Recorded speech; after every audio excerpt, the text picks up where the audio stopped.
Hello दोस्तों, आज की इस वीडियो में सबका बहुत बहुत स्वागत है। आज के इस वीडियो में देखेंगे कि लिनक्स वेब सर्वर कैसे सेटअप करते हैं। तो जो ये वेब सर्वर होगा ये आपका ऑलमोस्ट प्रोडक्शन लेवल का वेब सर्वर सेटअप होगा, जिसको आप एक्चुअली प्रोडक्शन में यूज़ कर सकते हैं।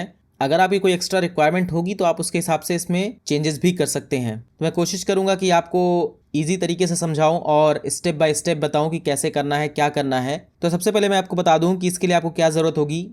आपको ज़रूरत होगी एक सर्वर की, जो कि आप होस्ट कर सकते हैं digital ocean, Google cloud, AWS, या फिर आपका नॉर्मल जो पीसी है उस पर भी आप सेम प्रोसेस कर सकते हैं। लेकिन जो आपका पीसी है वो लिनक्स होना चाहिए, क्योंकि हम इसमें उबंटू सर्वर वर्जन का यूज़ करने जा रहे हैं। इसके अलावा आपको डोमेन नेम या सब डोमेन चाहिए, एक ईमेल आईडी चाहिए जिससे कि आप लेट्स इनक्रिप्ट का SSL सर्टिफिकेट वेरीफाई करेंगे। आपको बेसिक लिनक्स कमांड की नॉलेज होनी चाहिए। तो सबसे पहले स्टेप स्टार्ट करते हैं उबंटू ओएस इंस्टॉलेशन का। आप अपने प्रेफरेंस के हिसाब से कोई भी ओएस चूज़ कर सकते हैं। मैं फिलहाल उबंटू पे एग्जांपल दे रहा हूँ। तो जैसा कि ये सामने हमारे देखेंगे, ये ऑलरेडी एक सर्वर पड़ा हुआ जो कि हमने गूगल क्लाउड पे सेटअप किया था। जो लास्ट वीडियो था उसमें मैंने बताया था कि गूगल पे किस तरीके से सर्वर सेटअप करते हैं, तो उसी वीडियो के आगे मैं ये कंटिन्यू करता हूँ। तो फिलहाल ये ब्राउज़र को मैं कर देता हूँ क्लोज। यहाँ पे जो हमारा ये IP था, तो अभी अगर आप इसको एक्सेस करने की कोशिश करेंगे तो देखेंगे यहाँ पे कुछ भी नहीं है। तो फिलहाल के लिए इसको हम रख देते हैं किनारे और कंटिन्यू करते हैं आगे के स्टेप्स को। तो अभी जो हमारा सेटअप है सिर्फ इसमें उबंटू इंस्टॉल है। अगर मैं आपको यहाँ पे वर्जन दिखाऊं, ETC LSB रिलीज करके अगर यहाँ प्रिंट करता हूँ तो आप देखेंगे उबंटू 20 LTS वर्जन इंस्टॉल है। तो हमारे पहले स्टेप का बेसिक चीज़ हो चुका है, जो कि आपका OS इंस्टॉलेशन है। OS इंस्टॉल हो जाने के बाद हम सेट करेंगे होस्ट नेम। तो आप देखेंगे यहाँ पे इंस्टेंस टेस्ट करके आ रहा है, तो हो सकता है आपको अपने अकॉर्डिंग कुछ और होस्ट नेम सेट करना हो। तो वो कैसे करेंगे, इसके लिए आपको करना होगा sudo होस्ट नेम CTL, और उसके बाद देना होगा सेट होस्ट नेम, और यहाँ पे आपको देना होगा नया होस्ट नेम। तो अभी के लिए यहाँ देते हैं L4U कर देते हैं, यानी कि लेसन्स फॉर यू जो हमारा चैनल का नाम है। इसके बाद प्रेस करते हैं एंटर, और अभी आप देखेंगे कोई भी चेंजेस इसमें नहीं हुए हैं। तो पहले यहाँ से कर देता हूँ मैं एग्जिट। बाय द वे, ये कैसे कनेक्ट करते हैं ये सारी डिटेल मैंने लास्ट वीडियो में बताई थी, और इसके अलावा SSH की का यूज़ करके कैसे कनेक्ट करेंगे ये सारी डिटेल में वीडियो बना चुका हूँ। आप यहाँ आई आइकॉन पे क्लिक करके देख सकते हैं। तो अगर अब यहाँ पे वापस से कनेक्ट करते हैं सर्वर से, तो आप देखेंगे यहाँ पे जो होस्ट नेम था वो चेंज हो चुका है, L4U आ गया है। तो अभी हमने सक्सेसफुली जो इसका होस्ट नेम है वो चेंज कर दिया। ये टोटली ऑप्शनल स्टेप है, अगर आप इसको चाहते हैं करना तो ही कर सकते हैं, बाकी आप इसको छोड़ भी सकते हैं। स्क्रीन को क्लियर करते हैं और बढ़ते हैं नेक्स्ट स्टेप की तरफ। नेक्स्ट स्टेप है कि हमको अपना जो करंट OS है उसको अपडेट करके रखना है। तो इसको कैसे करते हैं, sudo apt अपडेट। इससे जो रिपोजिटरी है वो अपडेट हो जाएगी, और उसके बाद आपको रन करना है sudo apt अपग्रेड। और यहाँ पे आप देखेंगे कुछ चीज़ें अपडेट हो रही हैं। वाई प्रेस करके कंटिन्यू करेंगे तो यहाँ पे जो अपडेट है सिस्टम का वो ऑलरेडी इंस्टॉल हो चुका है। आप ये केस में हो सकता है कुछ ज़्यादा समय लगे या कुछ कम समय लगे, तो ये अपडेट वाला प्रोसेस डिपेंड करता है। इसके अलावा यहाँ पे देखेंगे कि sudo apt ऑटो रिमूव करके भी दे रहा है कि जो अननेसेसरी पैकेजेस हैं उनको रिमूव कर दें। तो ये रिकमेंडेड है कि जो अननेसेसरी पैकेजेस हैं उनको रिमूव कर दीजिए। तो इसके लिए कमांड यूज़ करेंगे sudo apt ऑटो रिमूव। इतना प्रेस करने के बाद एंटर प्रेस करेंगे तो आप देखेंगे यहाँ पे कंटिन्यू करने के लिए बोल रहा है। तो वाई प्रेस करके एंटर प्रेस करेंगे, और जो पैकेजेस रिक्वायर्ड नहीं है वो डिलीट हो जाएंगे। तो अगर अभी आप देखेंगे तो ये यूज़र नेम था, ये गूगल ने खुद ही क्रिएट करके दिया था, हमने कुछ नहीं क्रिएट किया था। तो ऐसे कुछ केसेस में हो सकता है कि आपके पास एक्सेस ना हो, या फिर आपको रूट एक्सेस केवल हो, आपका जो आपके नाम से कोई यूज़र ना बना हो। तो हमेशा रिकमेंडेड है कि आप रूट से कुछ मत कीजिए, हमेशा एक नया यूज़र बना लीजिए और उस यूज़र के ज़रिए आप कुछ भी कीजिए। तो यहाँ इसमें बताऊँगा कि इस तरीके से नया यूज़र ऐड करेंगे और उसको किस तरीके से सूडो परमिशन देंगे। सूडो परमिशन से बेसिकली वो कोई भी सॉफ्टवेयर ऑपरेटिंग सिस्टम में इंस्टॉल कर पाएगा। तो अभी हम करते हैं नया यूज़र ऐड। नया यूज़र ऐड करने के लिए क्या करना होगा, सूडो ऐड यूज़र, और उसके बाद यूज़र नेम पास करना होगा। तो इसमें मैं अपना नाम देता हूँ इश्तियाक। इंटर प्रेस करता हूँ। पासवर्ड यहाँ पे मांग रहा है, तो यहाँ पे कोई भी सिंपल सा पासवर्ड दे देता हूँ मैं, 1 2 3 4 5 6 1 2 3 4 5 6। मैं सिंपल सा पासवर्ड 1 2 3 4 5 6 दे दिया। यहाँ पे फुल नेम देना होगा, आप चाहें तो दे सकते हैं या फिर इस स्टेप को स्किप भी कर सकते हैं एंटर प्रेस करके। लास्ट में यहाँ पे आपको कंफर्मेशन मांग रहा है, यहाँ पे वाई प्रेस करके कंटिन्यू करेंगे। तो आपका ये जो यूज़र है वो क्रिएट हो चुका है। आप ls होम करेंगे तो यहाँ पे देखेंगे कि इश्तियाक नाम से एक फ़ोल्डर जो है वो क्रिएट हो चुका है। ऑलरेडी इसमें उबंटू और इश्तियाक अंडरस्कोर हुसैन नाम से 2 यूज़र एग्जिस्ट करते हैं। फ़िलहाल हमें फोकस करना है इस यूज़र पे जो हमने अभी क्रिएट किया है। अभी इस यूज़र को सूडो परमिशन देना है। वो कैसे करेंगे? Sudo user mod command use करेंगे और उसके बाद -a add and this group G, और ग्रुप का नाम क्या है? सूडो। और उसके बाद हमको पास करना होगा यूज़र का नाम, जिस यूज़र को इस ग्रुप में ऐड करना है। एंटर प्रेस कर देंगे तो अभी जो इश्तियाक यूज़र है ये ऐड हो चुका है सूडोस लिस्ट में। इतना करने के बाद हमको करना है सिस्टम को रीस्टार्ट। तो रीस्टार्ट करने के लिए सूडो रिबूट कमांड यूज़ करेंगे और आप देखेंगे जो सिस्टम है वो रीस्टार्ट हो रहा है। हमारा जो कनेक्शन है वो क्लोज हो चुका है। थोड़ा देर वेट करेंगे या फिर हम पिंग करके चेक कर सकते हैं 35.192.182.126। तो इस आईपी को अगर पिंग करते हैं तो हमें रिस्पांस मिलना स्टार्ट हो जाएगा अगर वो सर्वर रिबूट हो चुका होगा। कंट्रोल सी करके इसको एग्जिट करते हैं और वापस से कनेक्ट करते हैं हम अपने सर्वर से। लेकिन इस बार हम यही यूज़र नहीं यूज़ करेंगे इश्तियाक_हुसैन, हम यूज़ करेंगे सिर्फ Ishtiaq at this IP address. तो आप देखेंगे जब मैं इस यूज़र को एक्सेस करने की कोशिश कर रहा हूँ तो परमिशन डिनाइड दे रहा है। ऐसा क्यों है? क्योंकि ये पब्लिक की का यूज़ कर रहा है और इस सर्वर को आप डायरेक्टली पासवर्ड से एक्सेस नहीं कर सकते, क्योंकि सिक्योरिटी रीजन से पासवर्ड से लॉगिंग प्रोहिबिटेड है, आप लॉगिंग नहीं कर सकते। तो अभी इसको कैसे फिक्स करेंगे? हम अपने सर्वर में लॉगिंग करते हैं पुराने यूज़र नेम से इश्तियाक_हुसैन, इससे लॉगिंग करेंगे और उसके बाद हम यहाँ से करेंगे स्विच यूज़र, यानी कि SU, और उसके बाद यहाँ पे यूज़र नेम, और यहाँ पे हम पासवर्ड देंगे अपना जो हमने चूज़ किया था। तो इस तरीके से देखेंगे कि जो हमारा इश्तियाक यूज़र है उससे मैं लॉगिंग हो चुका हूँ। यहाँ पे CD कर देंगे, होम में चले जाएंगे, PWD करेंगे तो आप देखेंगे होम इश्तियाक के अंदर हम आ चुके हैं। उसके बाद आपको करना क्या, अगर यहाँ पे ls-la करेंगे तो देखेंगे कुछ भी नहीं है, ये सिर्फ 3 फाइलें हैं। इसके अंदर हमको SSH नाम का एक फ़ोल्डर क्रिएट करना होगा। तो वो कैसे करेंगे? mkdir.ssh, तो हमें हिडन फोल्डर क्रिएट करना है। उसके बाद इस फोल्डर के अंदर CD करेंगे, cd.ssh, और यहाँ पे क्रिएट करना होगा एक फ़ाइल ऑथराइज्ड की। तो वो क्रिएट करते हैं। मैं टच कमांड यूज़ करके ऑथराइज्ड कीज़ जो फाइल है वो क्रिएट करता हूँ। तो यहाँ पे स्पेलिंग मिस्टेक हो गया, मैं इसको रीनेम कर देता हूँ। तो ये करेक्ट नेम होना चाहिए, ऑथराइज्ड कीज़। और इसके बाद यह करना है कि जो हमारा लोकल SSH की है, पब्लिक की जो है, उसको इसके अंदर कॉपी करना होगा। तो इसको ओपन कर लेते हैं ऑथराइज्ड कीज़ को और नया टर्मिनल ओपन करते हैं और यहाँ पे प्रिंट करते हैं अपना जो SSH की है वो। अगर आपको नहीं पता कि की कैसे जनरेट करते हैं या फिर किस तरीके से एक्सेस गेन करते हैं सर्वर पे, तो यहाँ आई आइकॉन पे क्लिक करके देख सकते हैं। मैंने बहुत ही एक्सप्लेन करके ये वीडियो बनाया है जिसमें मैंने बताया है कि लिनक्स, विंडोज़, मैक से कैसे आप SSH की का यूज़ करके कनेक्ट कर सकते हैं लिनक्स सर्वर। तो फिलहाल हम इस SSH की को सिलेक्ट करते हैं और यहाँ पे करते हैं पेस्ट। इंसर्ट मोड में जाकर के यहाँ पेस्ट किया, एस्केप करेंगे, WQ से सेव एंड एग्ज़िट करेंगे। और अभी इस टर्मिनल की ज़रूरत नहीं है तो इसको करते हैं एग्ज़िट, और यहाँ से भी करते हैं हम एग्ज़िट और एक बार एग्ज़िट करेंगे। तो अभी जो ये सेशन है वो क्लोज़ हो चुका है। अब वापस से हम लॉगिन करते हैं, लेकिन इस बार हमारा जो यूज़र होगा वो सिर्फ इश्तियाक होगा, ना कि इश्तियाक_हुसैन। तो हम इस यूज़र से लॉगिन करने की कोशिश करते हैं और देखेंगे इस बार हम सक्सेसफुली लॉगिन कर गए। यहाँ पे हमारा यूज़र है और हमारा ये होस्ट नेम है। तो अब हमें सेटअप करना है लोकल्स। तो बेसिकली ये लैंग्वेज फाइल्स होती हैं जिनको हम सेट कर देते हैं जिससे कि सॉफ्टवेयर इंस्टॉलेशन में या उनको यूज़ करने में कोई प्रॉब्लम ना आए। इसको करने के लिए हमको बैश को as a super user connect करना होगा। तो कैसे करेंगे? सूडो बैश करेंगे तो हम बैश से as a super user connect हो जाएंगे। तो यहाँ देखेंगे हमने बैश को as a super user open किया है। तो अभी हमको यहाँ पे 2-3 लाइन कमांड्स जो हैं वो लिखने होंगे। तो मैं यहाँ पे कॉपी पेस्ट करता हूँ ये कमांड्स। एक्सपोर्ट लैंग्वेज =enus.utf8, इसको एंटर करते हैं। उसके बाद हमारा जो सेकंड कमांड है इसको कॉपी पेस्ट करते हैं, एंटर करते हैं, और यहाँ पे हमारा जो थर्ड कमांड है इसको कॉपी पेस्ट करके हम एंटर प्रेस कर देते हैं। तो इस तरीके से हमारा जो ये लोकल्स है वो सेट हो जाएंगे। और यहाँ से हम करते हैं अभी एग्ज़िट। हमारा जो इसका काम है वो ख़त्म हो चुका है। अब हमारा नेक्स्ट स्टेप है जो कि ऑप्शनल है, टोटली ऑप्शनल है। हम थोड़ा इस टर्मिनल को इंटरेस्टिंग बनाते हैं। जैसे कि अगर आप मेरा टर्मिनल देखेंगे, यहाँ पे थोड़ा सा इंटरेस्टिंग दिख रहा है, कलरफुल दिख रहा है। अगर मैं कोई कमांड टाइप करता हूँ तो आप देखेंगे ये कुछ हेल्प वगैरह दे रहा है। तो ये टोटली ऑप्शनल स्टेप है, आप इसको कम्प्लीटली स्किप कर सकते हैं अगर आप नहीं चाहते हैं।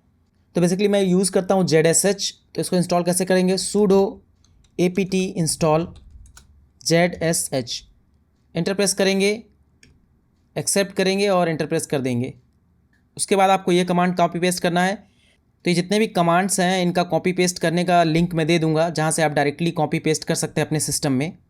और जो ये ओ माई जैश है वो ZSH के लिए इंस्टॉल हो जाएगा। यहाँ पे मैं डिफ़ॉल्ट सेट करता हूँ अपने ZSH को, और यहाँ पे पासवर्ड देना पड़ेगा अपना यूज़र का। एंटर प्रेस करते हैं तो आप देखेंगे यहाँ पे जो टर्मिनल है काफ़ी अच्छा पहले से दिखने लगा है। तो ZSH की जो कॉन्फ़िगरेशन फ़ाइल होती है वो आपका .zshrc के अंदर होता है, जो कि आपका होम फोल्डर के अंदर ही होता है। तो इसके अंदर जा करके हम सबसे पहले तो इसका जो थीम है वो चेंज कर देते हैं। आप अपने पसंद का कोई भी थीम चूज़ कर सकते हैं, ये जैसा कि मैंने बताया ऑप्शनल है सब कुछ। और इसके चेंजेस को रिफ्लेक्ट करने के लिए हमको इसको करना पड़ेगा source SOURCE and then .zshrc, और इंटर प्रेस करेंगे तो आप देखेंगे यहाँ पे जो हमारा प्रॉम्प्ट है वो चेंज हो चुका है और पहले से काफ़ी बेहतर दिख रहा है। इसके बाद आप कुछ और प्लगइन्स इंस्टॉल कर सकते हैं, जैसा कि एक मैं यूज़ करता हूँ सिंटेक्स हाईलाइटिंग और दूसरा ऑटो सजेशन का। तो इसके लिए आपको ये 2 कमांड्स कॉपी पेस्ट करने पड़ेंगे। ये गिट क्लोन का एक कमांड कॉपी पेस्ट करेंगे और उसके बाद ये दूसरा वाला जो कमांड है इसको कॉपी पेस्ट करेंगे, और उसके बाद वापस से आप जो ZSHRC फाइल है उसको ओपन करेंगे और यहाँ पे नीचे आएंगे थोड़ा सा, जहाँ पे प्लगइन्स करके है।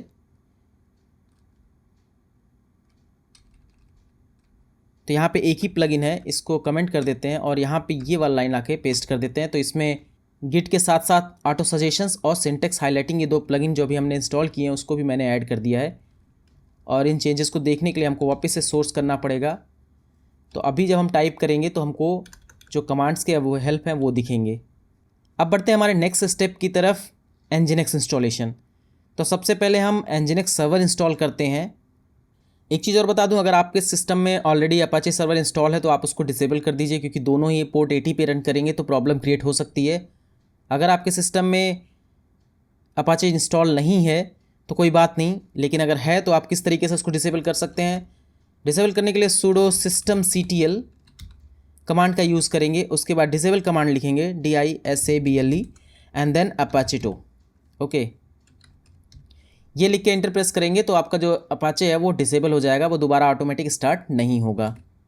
अब करते हैं इंस्टॉल Nginx। Nginx इंस्टॉलेशन के लिए क्या करना होगा, sudo apt install Nginx, that's it. इतना लिखने के बाद एंटर प्रेस करेंगे और यहाँ पे एक्सेप्ट करके एंटर प्रेस करेंगे तो Nginx का जो इंस्टॉलेशन है वो स्टार्ट हो जाएगा।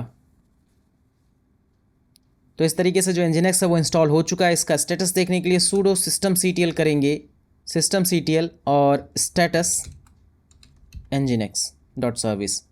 तो यहाँ पे देखेंगे जो इसका एक्टिव स्टेटस है वो एक्टिव है और साथ में ये रनिंग है।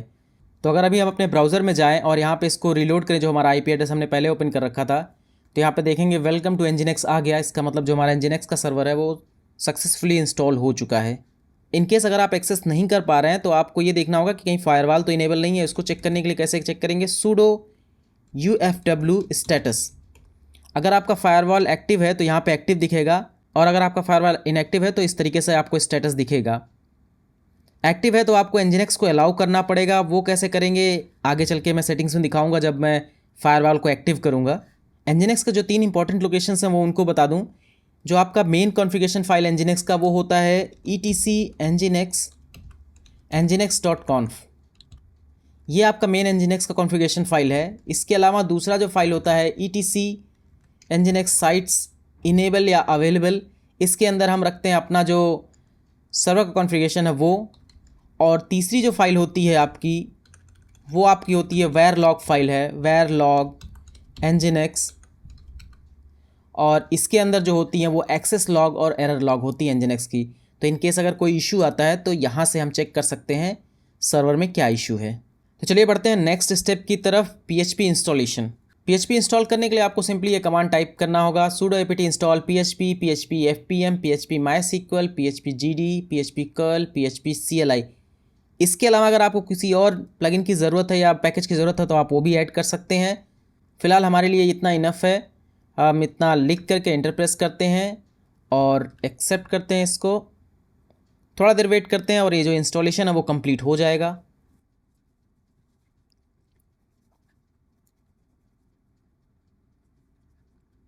तो यहाँ पे जो हमारा PHP है वो इंस्टॉल हो चुका है। तो देखेंगे PHP 7.4 इंस्टॉल हुआ है। अब हम इसको कॉन्फ़िगर करते हैं Nginx के साथ। तो Nginx का जो जैसा कि मैंने बताया 3 फाइल लोकेशंस होती हैं जहाँ पे इसकी कॉन्फ़िगरेशंस होती हैं या फिर उसकी लॉग फाइल होती है।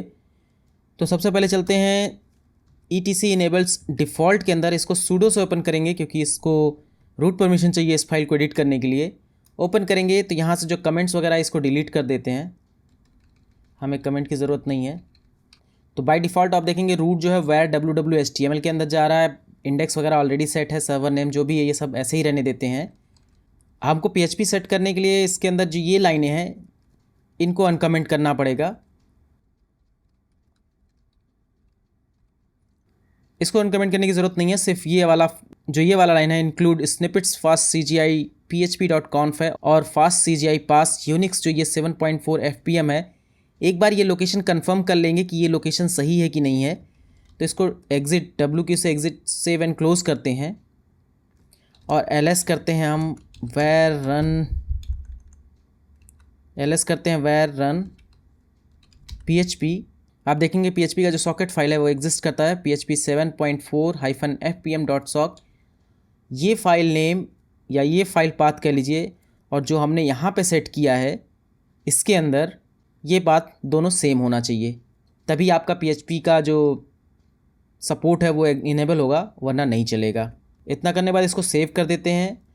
और जैसा कि हमने यहाँ पे देखा जो हमारा रूट फोल्डर था वो where www.html के अंदर है, तो हम चलते हैं वहाँ पे cd where www.html। यहाँ पे एक फ़ाइल क्रिएट करते हैं info.php। ये सिर्फ डेमो पर्पज़ या टेस्टिंग पर्पज़ से मैं क्रिएट कर रहा हूँ और इसके अंदर मैं कुछ कंटेंट लिखता हूँ। इसके अंदर मैं PHP की डिटेल्स प्रिंट कर देता हूँ।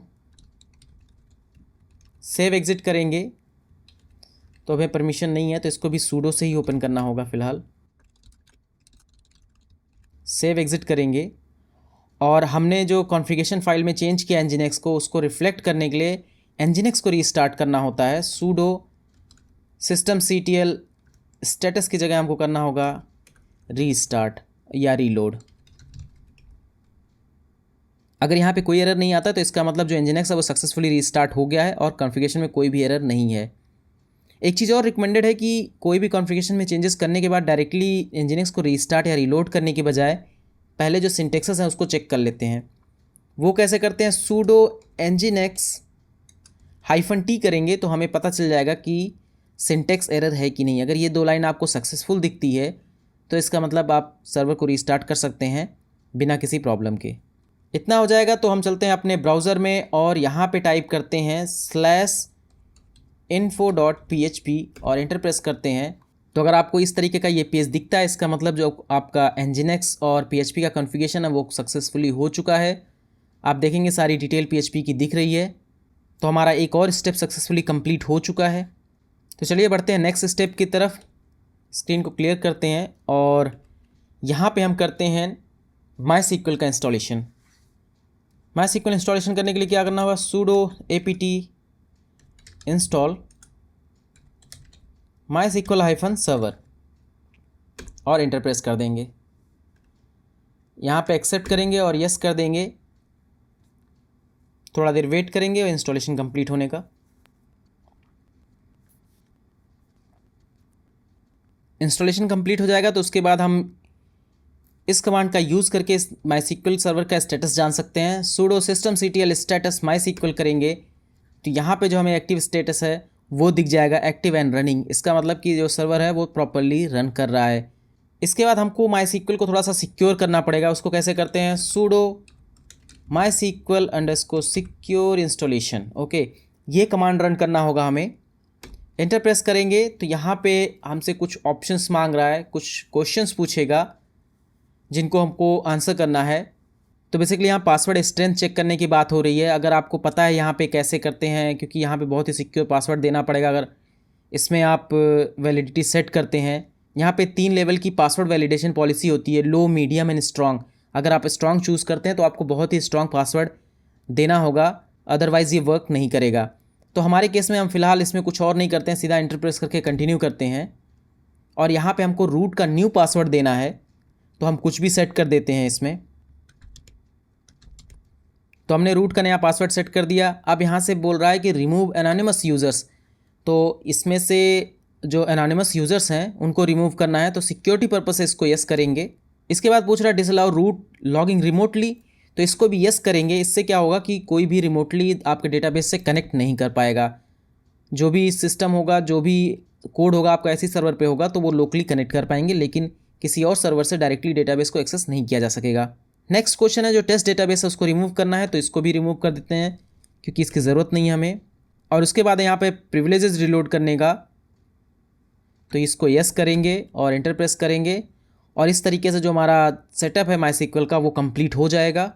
आपको एज अ लॉगिंग रूट करने के लिए MySQL में कुछ नहीं करना है, सिंपली sudo MySQL करके एंटर प्रेस कर देंगे तो आप एज अ रूट लॉगिंग हो जाएंगे। शो डेटाबेसेस करेंगे तो आपको आपके डेटाबेसेस दिख जाएंगे और एग्ज़िट करना है तो आप पे एग्ज़िट कर सकते हैं। तो इस तरीके से आप डायरेक्टली एक्सेस कर पाएंगे अपने MySQL को बिना पासवर्ड का, sudo MySQL करके। अभी हमारा MySQL का सेटअप भी कंप्लीट हो चुका है। अब बढ़ते हैं नेक्स्ट स्टेप की तरफ और इंस्टॉल करते हैं PHP MyAdmin। PHP MyAdmin भी एक तरह से ऑप्शनल है, अगर आपको ज़रूरत है तो ही इंस्टॉल कीजिए, नहीं तो इसकी कोई ज़रूरत नहीं है। इसको इंस्टॉल करने के लिए आपको टाइप करना होगा sudo apt install PHP MyAdmin। Enter press करेंगे, एक्सेप्ट करेंगे और एंटर प्रेस करके कंटिन्यू कर देंगे। वेट करेंगे इंस्टॉलेशन कंप्लीट होने का। यहाँ पे कुछ कॉन्फ़िगरेशन मांग रहा है कि आपको किस सर्वर के साथ रन करना है, अपाचे के साथ करना है या लाइट HTTPD के साथ। तो लाइट HTTPD बेसिकली आपका Nginx ही है, तो हमने अपाचे तो कॉन्फ़िगर किया नहीं है, तो हम सीधा सीधा लाइट HTTPD लेंगे और यहाँ पे ओके कर देंगे। यहाँ पे डेटाबेस को PHP एडमिन कॉन्फ़िगर करने के लिए दे रहा है तो यस करेंगे। यहाँ पे MySQL एप्लीकेशन पासवर्ड देना है तो यहाँ पे कुछ दे सकते हैं पासवर्ड, वापस से कंफर्म करना है। वेट करेंगे थोड़ा देर इंस्टॉलेशन होने का और ये हो गया इंस्टॉलेशन इसका कंप्लीट। अभी अगर आप जाएंगे PHP MyAdmin में तो आपको कुछ भी देखने को शायद नहीं मिलेगा। अगर आप यहाँ पे आते हैं और यहाँ पे टाइप करते हैं PHP MyAdmin तो आप देखेंगे 404 नॉट फाउंड दे रहा है। तो अभी मैं बताता हूँ ये कैसे एक्सेस होगा। उससे पहले हमको करना है सेटअप अपना डेटाबेस। उससे पहले हमको PHP MyAdmin को देना है एक्सेस डेटाबेस पे। तो PHP MyAdmin डायरेक्टली MySQL को एक्सेस नहीं कर सकता क्योंकि हमने रूट का कोई पासवर्ड नहीं सेट कर रखा है। तो हमारे पास दो ऑप्शन है, या तो हम रूट का कोई पासवर्ड सेट करें या फिर हम PHP MyAdmin के लिए एक सेपरेट यूज़र क्रिएट करें। तो रिकमेंडेड ऑप्शन तो यही है कि आप PHP MyAdmin के लिए एक सेपरेट यूज़र क्रिएट कीजिए और उस पर डेटाबेस का एक्सेस दे दीजिए, रूट को जैसे है वैसे ही रहने दें। तो चलिए हम क्रिएट करते हैं एक नया user name password PHP MyAdmin के लिए। तो sudo MySQL करेंगे और कनेक्ट कर देंगे अपने MySQL प्रॉम्प्ट से और यहाँ पे टाइप करेंगे क्रिएट यूज़र और यहाँ पे देंगे यूज़र का नाम कुछ भी दे सकते हैं, मैं pAdmin देता हूँ और @ लोकल होस्ट देंगे। तो हमें लोकल होस्ट पे ही एक्सेस देना है। आइडेंटिफाइड बाय और इसके अंदर हमको देना होगा पासवर्ड। तो पासवर्ड मैं pAdmin 123 दे देता हूँ फ़िलहाल के लिए और इंटर प्रेस कर देता हूँ। तो यहाँ पे जो हमारा क्वेरी है सक्सेसफुली एग्जीक्यूट हो गया है। अब इस यूज़र को सारे प्रिविलेज देने हैं, तो ग्रांट ऑल प्रिविलेजेस ऑन ** करते हैं जिससे कि इसको सारे डेटाबेस पे एक्सेस रहे टू pAdmin। तो ये कमांड लिखने के बाद इंटर प्रेस करेंगे। यहाँ पे सिंटैक्स एरर है, ऑप्शन होता है, ऑप्शंस नहीं होता है। तो इस तरीके से ये क्वेरी भी सक्सेसफुली एग्जीक्यूट हो गया है। अब यहाँ से करते हैं एग्जिट और क्रिएट करते हैं Nginx का कॉन्फ़िगरेशन। तो Nginx का कॉन्फ़िगरेशन कैसे क्रिएट करेंगे, sudo करेंगे VIETC Nginx। आप डायरेक्टली साइट्स इनेबल्स के अंदर जाकर डिफ़ॉल्ट के अंदर भी ये कॉन्फ़िगरेशन डाल सकते हैं जो मैं भी करने वाला हूँ, लेकिन रिकमेंडेड है कि आप स्निपेट्स के अंदर रखें जिससे कि बाद में भी आप उसको कहीं और यूटिलाइज़ कर सकें। स्निपेट्स के अंदर PHP MyAdmin करके मैं एक कॉन्फ़िगरेशन फ़ाइल क्रिएट करता हूँ और इसके अंदर आपको ये कंटेंट्स कॉपी पेस्ट कर देने हैं एग्जैक्टली जैसा मैं आपको बता रहा हूँ। तो ये कंटेंट्स है बेसिकली, इसमें लोकेशन दिया है कि /PHP MyAdmin से एक्सेस होगा। तो USR शेयर के अंदर बेसिकली PHP MyAdmin की फाइलें होती हैं, इंडेक्स वगैरह है। लोकेशन आपका जो है सेम हूबहू आपको ये कॉपी पेस्ट कर देना है और इसको सेव एंड एग्जिट करते हैं। उसके बाद आप जाएंगे sudo VIETC Nginx sites enabled और डिफ़ॉल्ट वाले कॉन्फ़िगरेशन में, और यहाँ लास्ट में आकर के या कहीं भी आप ऐड कर सकते हैं इस लाइन को। हम PHP MyAdmin.conf स्निपेट्स को इसके अंदर इंक्लूड कर रहे हैं और उसके बाद इसको सेव एंड एग्जिट कर रहे हैं। इतना हो जाने के बाद एक बार कॉन्फ़िगरेशन चेक कर लेंगे हम sudo nginx-t से। सब कुछ सही दिख रहा है। अब हम करते हैं nginx को रीस्टार्ट, systemctl रीस्टार्ट nginx.service। यहाँ पे हमारा nginx जो है वो सक्सेसफुली रीस्टार्ट हो गया है। ओपन करते हैं अपना ब्राउज़र और यहाँ देखेंगे हम अपना phpMyAdmin एक्सेस करने की कोशिश कर रहे थे, इसको करते हैं रिफ़्रेश और इस बार आप देखेंगे सक्सेसफुली लोड हो गया ये पेज। तो अभी हमने इसके लिए एक नया यूज़र क्रिएट किया था, उससे लॉगिन करेंगे pAdmin और पासवर्ड हमने दिया था pAdmin123। इंटर प्रेस करेंगे तो इस तरीके से देखेंगे हम phpMyAdmin में सक्सेसफुली लॉगिन हो गए हैं। यहाँ से आकर के हम कुछ भी कर सकते हैं, डेटाबेस क्रिएट कर सकते हैं, डिलीट कर सकते हैं, बाकी के ऑपरेशंस जो हैं वो परफॉर्म कर सकते हैं। तो अभी तक हमने जो स्टेप्स किए हैं उसमें nginx इंस्टॉल किया है, PHP इंस्टॉल किया, MySQL और उसके बाद हमने phpMyAdmin इंस्टॉल करके कॉन्फ़िगर किया है। तो एक तरीके से आपका जो बेसिक सर्वर सेटअप है वो हो चुका है। अब बढ़ते हैं हमारे नेक्स्ट स्टेप की तरफ, डोमेन सेटअप। तो डोमेन सेटअप कैसे करते हैं, हम चलते हैं अपने cd/ww के अंदर। आप यहाँ पे आकर के अपना डोमेन नेम से फ़ोल्डर क्रिएट कर सकते हैं, जैसे कि mkdir यहाँ कर सकते हैं, domain1.com या फिर जो भी आपका डोमेन नेम है उसका नाम यहाँ दे सकते हैं और उस नाम से फ़ोल्डर क्रिएट करके आप इसको कॉन्फ़िगर कर सकते हैं nginx के साथ अपने होम फोल्डर के अंदर। और यहाँ पे हम कर सकते हैं क्रिएट फोल्डर ww और इसके अंदर चलते हैं ww के अंदर और इसके अंदर क्रिएट करते हैं lemp.stack.com।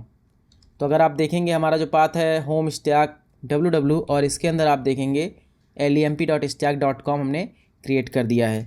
तो lemp.stack.com के अंदर जाते हैं।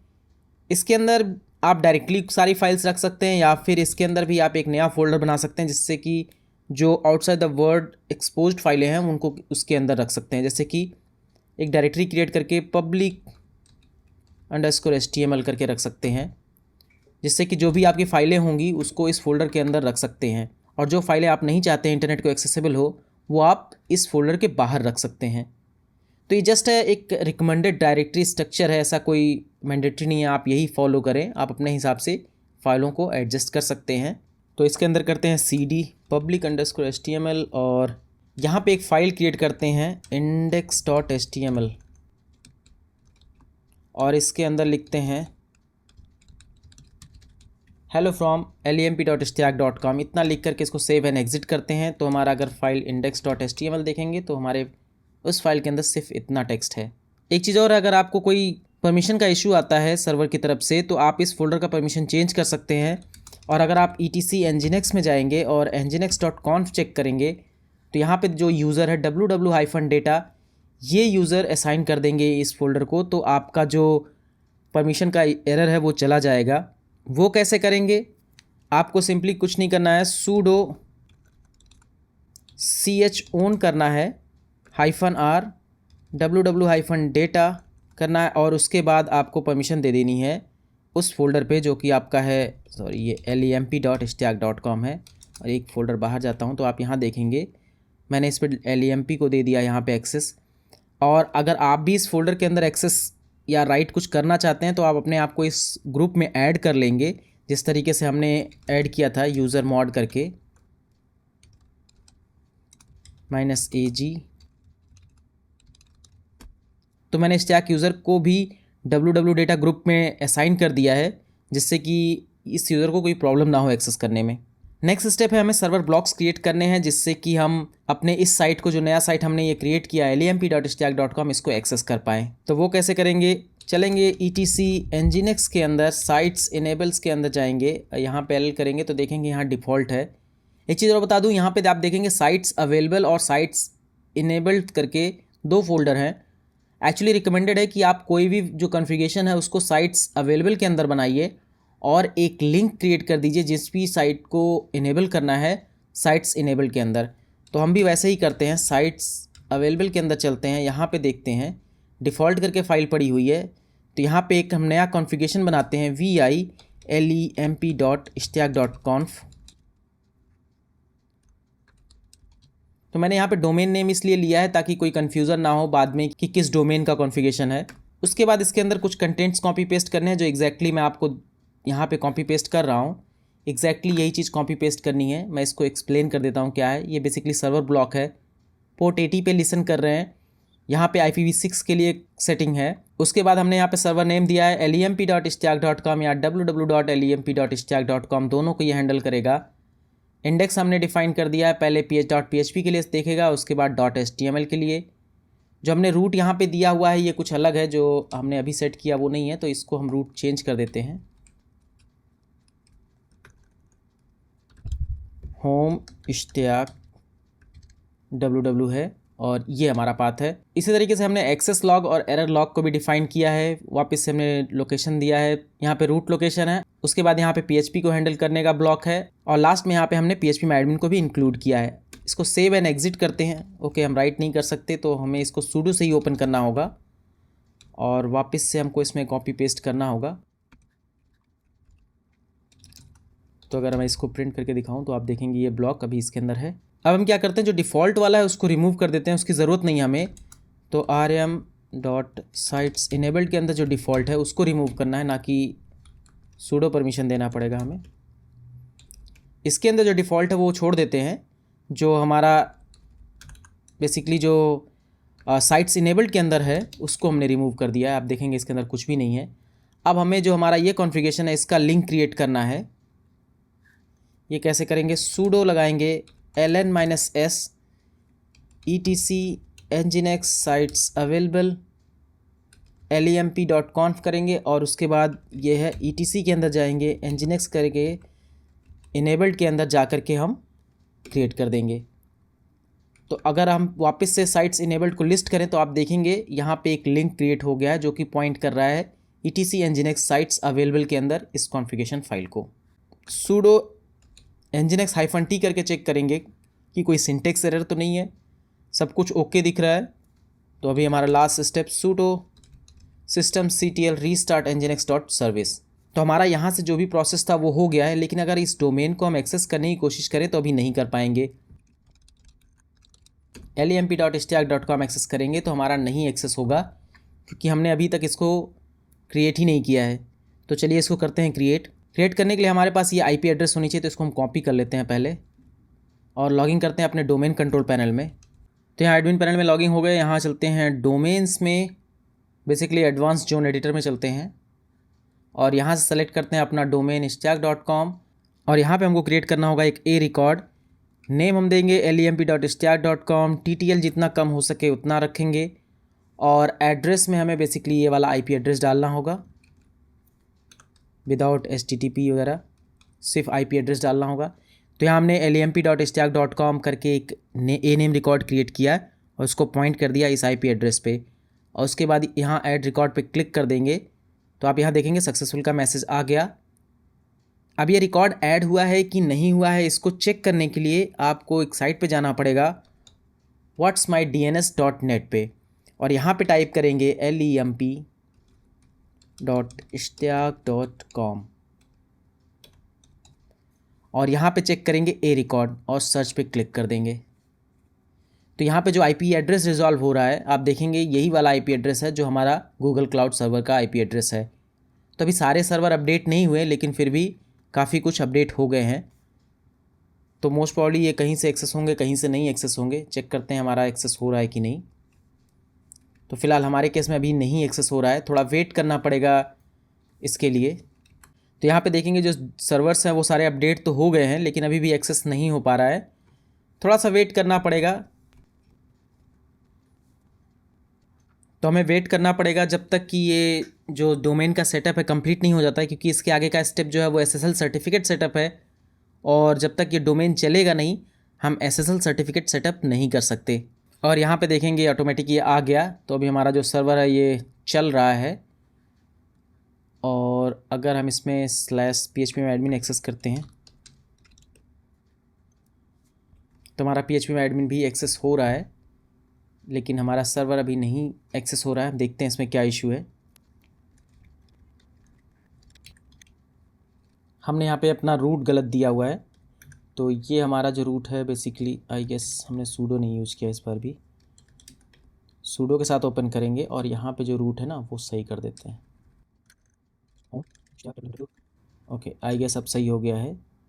इतना सही करने के बाद हमको फिर से जो nginx है वो systemctl restart nginx करना पड़ेगा और अभी हमको यहाँ आकर के इसको रिफ़्रेश करना पड़ेगा, तो आप देखेंगे आ गया hello from lemp.stack.com। तो अभी हमारा जो सर्वर है, जो सेटअप है, बेसिक सेटअप है, वो कंप्लीट हो चुका है विद डोमेन। नेक्स्ट स्टेप है हमको SSL सर्टिफिकेट सेटअप करना है। इसके साथ देखेंगे यहाँ पे नॉट सिक्योर करके आ रहा है, तो अब चलिए सेटअप करते हैं SSL। तो SSL सेटअप करने के लिए हम क्या करेंगे, लेट्स इनक्रिप्ट का जो फ्री वाला सर्टिफिकेट आता है हम वही यूज़ करेंगे। तो सबसे पहले तो DH की जनरेट करते हैं हम, जो कि आपका अनसिक्योर कम्युनिकेशन पे एक्सचेंज करने के लिए एक क्रिप्टोग्राफिक की है, जिससे कि आपका जो कम्युनिकेशन होता है काफ़ी स्ट्रांग हो जाता है। तो आप उसको कैसे जनरेट करेंगे, sudo open SSL और उसके बाद DHPARM, ओके, -out, फिर आउट की जनरेट करना है। तो कहाँ पे लोकेशन क्या होगी हमारी, ETC SSL certs, और इसका नाम देंगे DHPARM.PEM, और उसके बाद उसका जो स्ट्रेंथ होगा वो देंगे कितना, 2048, और इंटर प्रेस कर देंगे। ओके, मैंने यहाँ पे स्पेलिंग मिस्टेक कर दिया है, CERTS है, इंटर प्रेस करेंगे। तो अगर आप ये जो हमने यहाँ पे स्ट्रेंथ लिया है 2048, इसको आप बढ़ा भी सकते हैं, डिपेंड करता है कि आप कितना लेना चाहते हैं। लेकिन अगर आप इसको बढ़ाते हैं तो इसको जनरेट करने में टाइम लेगा। फिलहाल हमारे केस में ये जो की है वो जनरेट हो चुका है। अभी नेक्स्ट स्टेप क्या है, हमको अपना SSL का कॉन्फ़िगरेशन करना है। तो SSL के जो कीज़ या जो सिक्योरिटी से रिलेटेड कॉन्फ़िगरेशंस हैं वो आप डायरेक्टली अपने जो Nginx का कॉन्फ़िगरेशन फाइल है उसमें डाल सकते हैं, या फिर आप स्निपेट्स में, जैसा कि हमने PHP में एडमिन को रखा था सेम वैसे ही रखेंगे।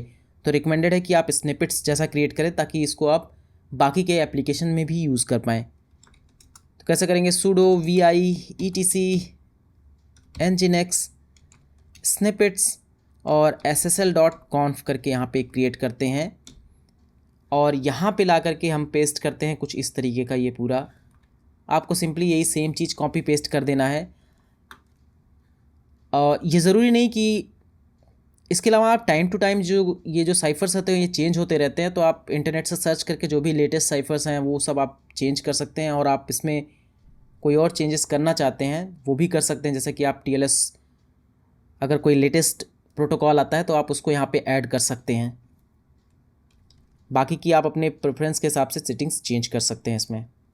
इतना हो जाएगा। उसके बाद हमको इंस्टॉल करना है इसमें certbot, जिसके ज़रिए हम SSL सर्टिफिकेट को इंस्टॉल करेंगे। तो इसको कैसे इंस्टॉल करेंगे, sudo apt install certbot और python 3 certbot nginx इंस्टॉल करेंगे। तो बेसिकली ये पैकेज आपका nginx को ऑटोमेटिक मैनेज करेगा। इतना करने के बाद एंटर प्रेस करके इसको इंस्टॉल कर लेंगे, थोड़ा देर वेट करेंगे।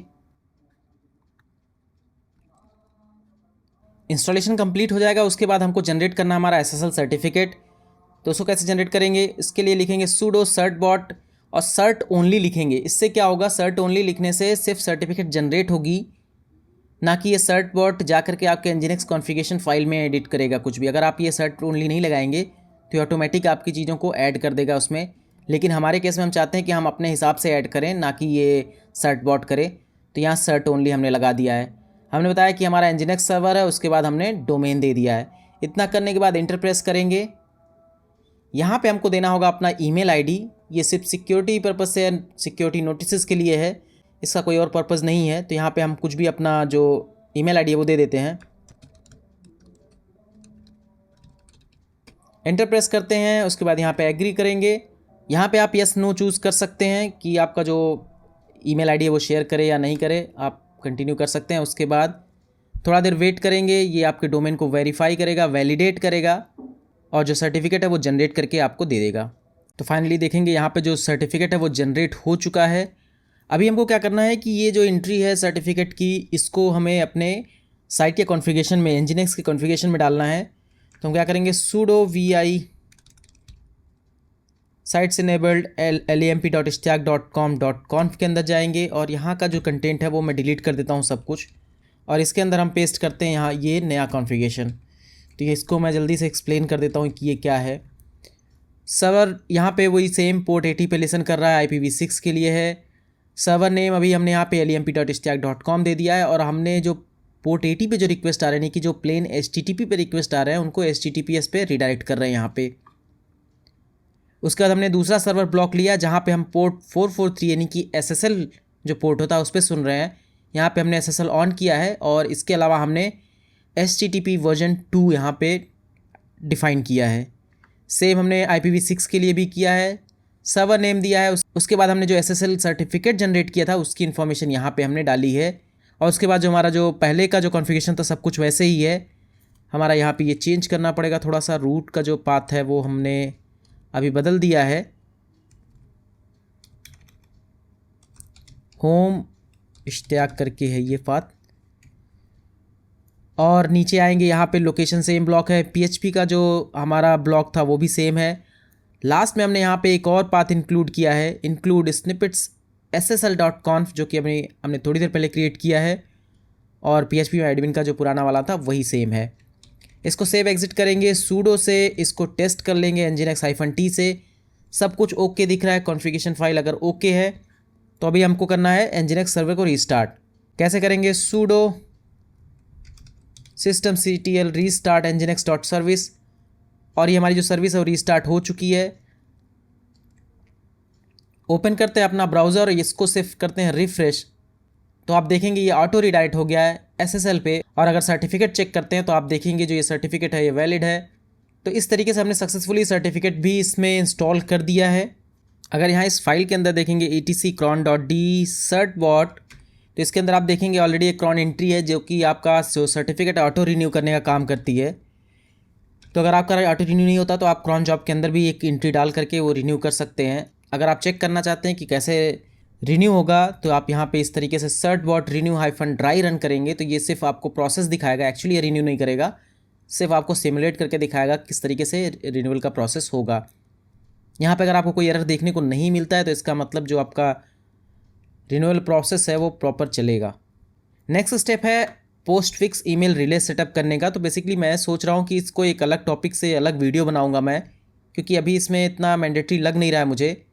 तो मैं इसका एक सेपरेट वीडियो बनाऊंगा जिसमें बताऊंगा कि पोस्ट फिक्स ईमेल रिले कैसे सेटअप करते हैं, क्योंकि ये वीडियो बहुत ज़्यादा लंबी होती जा रही है। तो अब चलिए बढ़ते हैं लास्ट स्टेप की तरफ, जो कि हमारा सर्वर हार्डनिंग एंड सिक्योरिटी है, जो कि काफ़ी इंपॉर्टेंट पॉइंट है। तो सर्वर को सिक्योर करने का सबसे पहला प्रोसेस है कि आप एक नया यूज़र क्रिएट करके ही सब कुछ करेंगे, जो कि हम ऑलरेडी कर चुके हैं। हमने सबसे पहले यूज़र ही क्रिएट करके काम किया था। सेकेंड था कि हमें सिर्फ SSH की से लॉगिन करना है, बाकी जो पासवर्ड वगैरह लॉगिन है वो डिसेबल करके रखना है। तो हमारा सिस्टम ऑलरेडी डिसेबल्ड है, हम SSH की का ही यूज़ कर रहे हैं। और उसके बाद हमको करना है डिसेबल रूट लॉगिंग डिसेबल करना है। तो वो कैसे करेंगे, sudo vi etc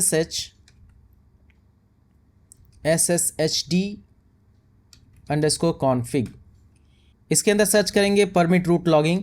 तो बाय डिफ़ॉल्ट आप देखेंगे प्रोवाइडेड पासवर्ड है, तो इसमें रूट से लॉगिंग नहीं कर पाएंगे।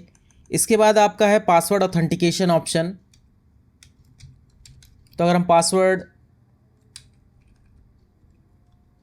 ऑथेंटिकेशन देखेंगे नो है, तो हम इसमें पासवर्ड के थ्रू भी लॉगिंग नहीं कर पाएंगे। तो ये काफ़ी हद तक सिक्योर है, इसमें सिर्फ SSH की के ज़रिए ही लॉगिंग किया जा सकता है। अगर आप इसके अंदर कोई भी चेंजेस करते हैं तो इसको सेव एंड एग्जिट करेंगे, और उसके बाद उस चेंजेस को रिफ्लेक्ट करने के लिए आपको करना होगा sudo service SSH रीस्टार्ट। तो इससे आपके जो ये चेंजेस होंगे इस कॉन्फ़िगरेशन फाइल के अंदर वो रिफ्लेक्ट हो जाएंगे। नेक्स्ट आप कर सकते हैं जो लॉगिंग बैनर होता है उसको डिसेबल कर सकते हैं, जिससे कि कोई और आपकी डिटेल चेक ना कर पाए। जैसे कि अगर आप इसमें लॉगिंग करते हैं तो आप यहाँ देखेंगे लंबा चौड़ा इन्फॉर्मेशन आ रहा है। आप चाहें तो इसको डिसेबल कर सकते हैं, इसके लिए सिंपल सा प्रोसेस है, या फिर इस बैनर को चेंज भी कर सकते हैं। बहुत सारे ऑप्शन हैं चेंज करने के, लेकिन जो सबसे सिंपल ऑप्शन है इसको डिसेबल करने का, एक फ़ाइल क्रिएट कर देंगे होम फोल्डर के अंदर अपने .hush logging HUSH logging, that's it. अगर आप इसको एग्जिट करते हैं और वापस से लॉगिंग करते हैं तो आप देखेंगे जो ये इतना लंबा चौड़ा बैनर आया था इस बार कुछ भी नहीं आया, हम सीधा लॉगिंग कर गए सर्वर में। नेक्स्ट चीज़ है कि आप nginx का जो वर्जन है उसको हाइड कर दीजिए, क्योंकि ये एक तरह का सिक्योरिटी रिस्क ही है कि आप बता रहे हैं सबको कि आप कौन सा पर्टिकुलर nginx का वर्जन यूज़ कर रहे हैं। तो जैसे अगर मैं दिखाऊं यहाँ पे, अगर इसको इंस्पेक्ट करते हैं हम और यहाँ पे जाते हैं, तो यहाँ पे अगर आप जाएंगे, इस पर क्लिक करेंगे, तो यहाँ पे आप एग्जैक्टली देख पाएंगे कि Nginx का कौन सा वर्जन यूज़ कर रहा हूँ मैं। Nginx 1.18 यूज़ कर रहा हूँ। तो इसको हम डिसेबल कर सकते हैं सिक्योरिटी पर्पज़ से। ये कैसे करते हैं? अब करेंगे, फाइल ओपन करेंगे nginx.conf sudo vi etc nginx.conf, और इसके अंदर आप यहाँ देखेंगे सर्वर टोकन करके एक ऑप्शन है, इसको ऑफ कर देंगे, इसको अनकमेंट बेसिकली कर देंगे, दैट्स इट। उसके बाद हमें रीस्टार्ट करना होगा अपना सर्वर Nginx का, systemctl रीस्टार्ट nginx.service। और अगर अब हम जाते हैं यहाँ ब्राउज़र में, उसको रीलोड करते हैं और वापस इस पर क्लिक करते हैं, तो आप देखेंगे सर्वर में सिर्फ Nginx लिख के आ रहा है, वर्जन इसमें कुछ भी नहीं है। नेक्स्ट है कि आप PHP को सिक्योर कर सकते हैं। PHP में बहुत सारे ऐसे ऑप्शंस हैं जिनको आप सिक्योर करना चाहेंगे, जैसे कि जो डेंजरस फंक्शंस होते हैं उनको डिसेबल कर सकते हैं, जैसे कि PHP info, system, mail, EXEC। अगर इनकी ज़रूरत नहीं है तो बेटर है कि इनको आप ऑफ़ करके ही रखिए। इनको ऑफ़ करने के लिए आप basically sudo vi etc PHP 7.4 use कर रहे हैं हम, fpm, और इसके बाद php.ini के अंदर जा कर के यहाँ पे अगर आप देखेंगे, सर्च करेंगे, डिसेबल फंक्शंस करके ऑप्शन आएगा।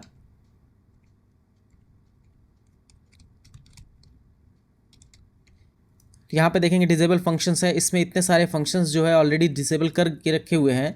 आप यहाँ पे आकर के जो आपके एक्स्ट्रा फंक्शंस हैं उनको ऐड कर सकते हैं, जैसे PHP इन्फो हो गया, सिस्टम हो गया, मेल हो गया।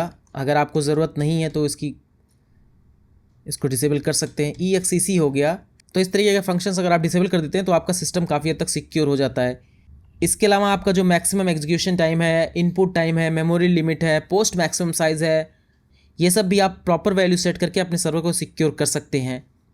एक चीज़ और है, जो फाइल अपलोड का ऑप्शन होता है उसको आप डिसेबल कर सकते हैं अगर आपको रिक्वायर्ड नहीं है। जैसे फाइल अपलोड यहाँ पे ऑन है, अगर आपको इसकी ज़रूरत नहीं है फाइल अपलोड करवाने की सर्वर पे, तो आप इसको ऑफ़ कर सकते हैं।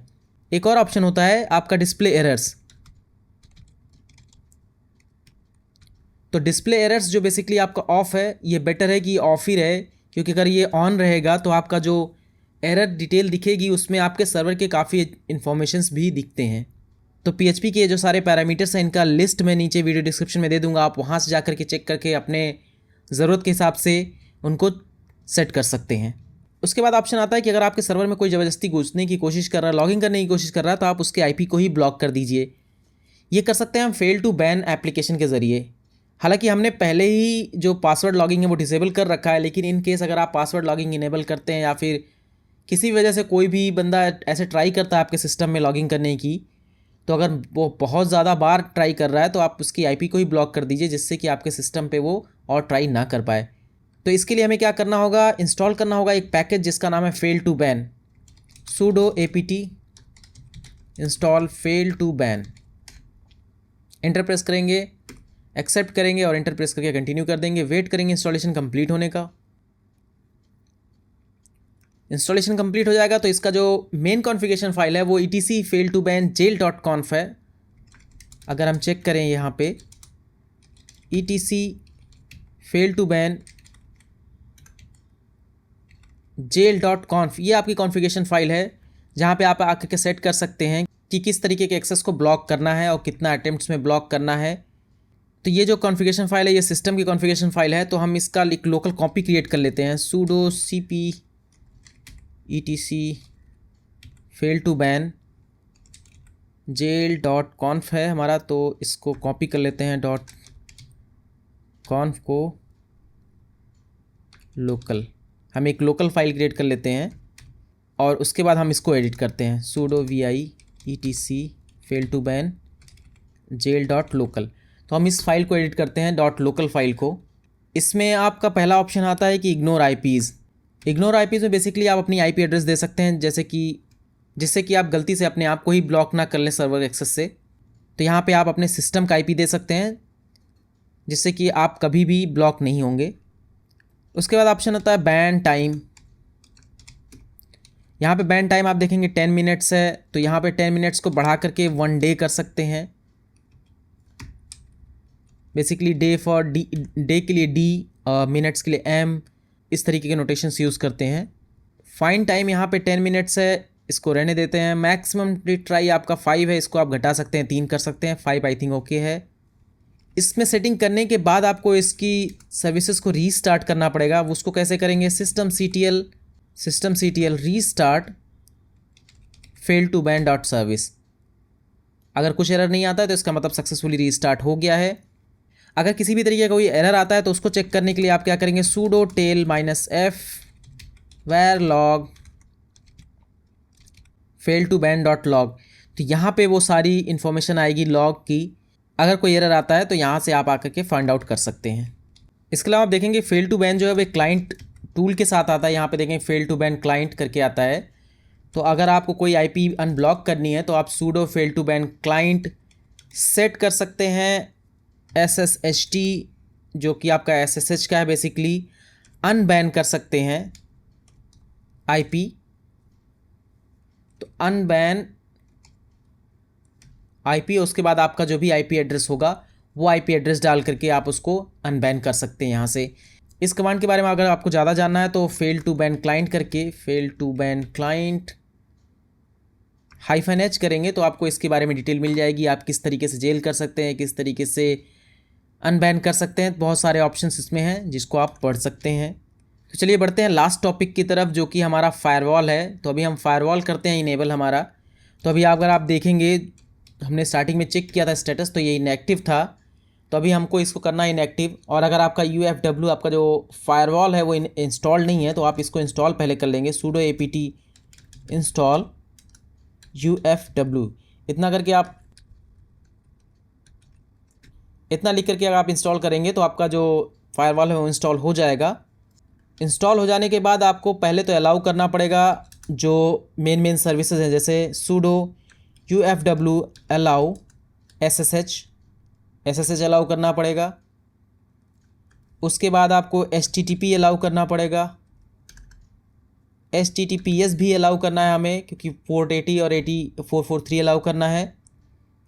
या फिर आप अगर Nginx को अलाउ करना चाहते हैं कम्प्लीटली तो आप यहाँ इस तरीके से भी लिख सकते हैं Nginx फुल। तो Nginx को फुल एक्सेस हो जाएगा। आप देखेंगे ये रूल्स अपडेटेड करके आ गया।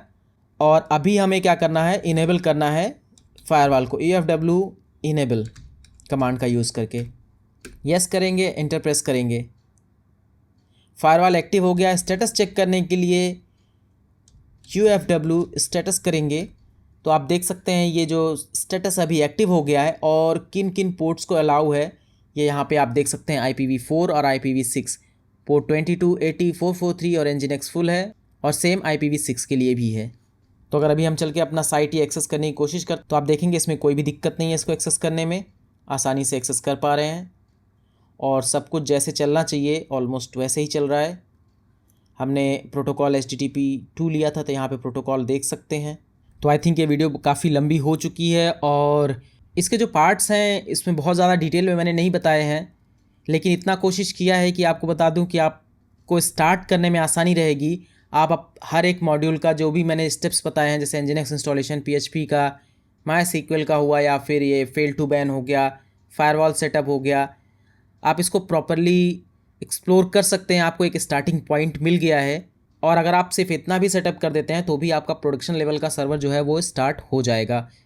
मैं कोशिश करूंगा इनके जो मॉड्यूल्स हैं इनका अलग से सेपरेट डिटेल वीडियो बनाने का। अगर इस वीडियो से रिलेटेड आपका कोई क्वेश्चन है तो नीचे कमेंट सेक्शन में मेरे से ज़रूर पूछें, मैं कोशिश करूंगा आपके सवालों का जवाब देने का। तो आज की इस वीडियो में बस इतना ही। मुझे उम्मीद है कि आपको वीडियो पसंद आया होगा। अगर आपको वीडियो पसंद आया तो प्लीज़ इस वीडियो को लाइक कीजिए, शेयर कीजिए और अगर आपने अभी तक हमारा चैनल सब्सक्राइब नहीं किया है तो रेड कलर के इस बटन को दबाकर हमारा चैनल सब्सक्राइब करें और घंटे के इस आइकन को दबाकर नोटिफिकेशन एक्टिवेट करें। धन्यवाद।